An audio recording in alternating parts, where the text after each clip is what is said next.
Dito pa tayo ngayon sa may tapat ng Ama Internet Services.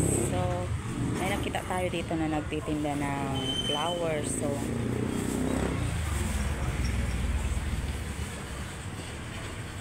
ito ang napakaganda kasi parang gawa yata sa yarn. Kung titingnan nyo. Ayan guys. Maganda talaga gawa sa yarn yan. Tapos halagang 150. At saka mga teddy bears. oo. May kasabay pa na teddy bear. Happy Valentine's Day. Ayan. Ito yung tag 50. Ayan ang tag 50 lang. At saka ito naman yung tag 60. Ang gaganda guys kasi ito talaga ay parang tela. 20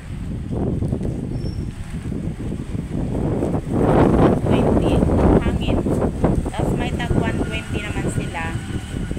Tela pa din. So ang ganda mga plastic na ginawa nila.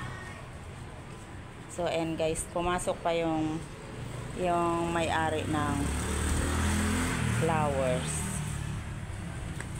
Sabi dito, surprise your loved ones this Valentine's Day with flowers.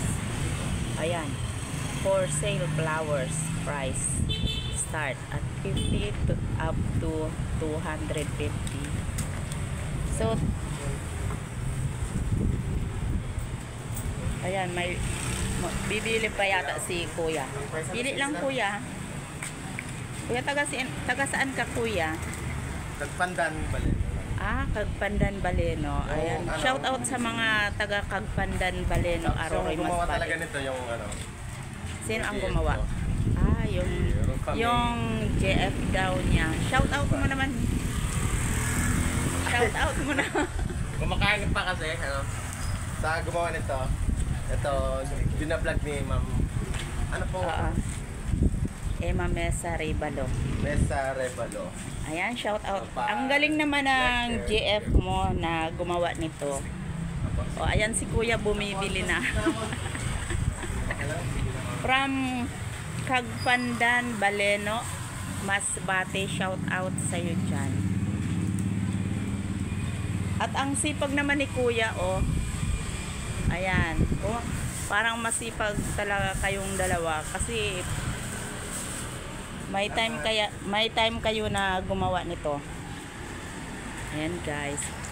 Thank you for watching. So sa mga gustong bumili, pumunta na kayo dito sa may tapat ng Ama Internet Services dito sa Don Pablo de la Rosa Street, Poblacion, Aroray, Masbate. So hanapin lang si kuya. Anong pangalan mo kuya? Pero yung gumagawa talaga nito si Rufa May Cabarles.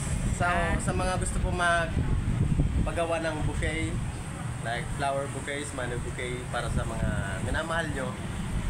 So, pa-chat na lang po kami sa Messenger, Rufa May Cabarles.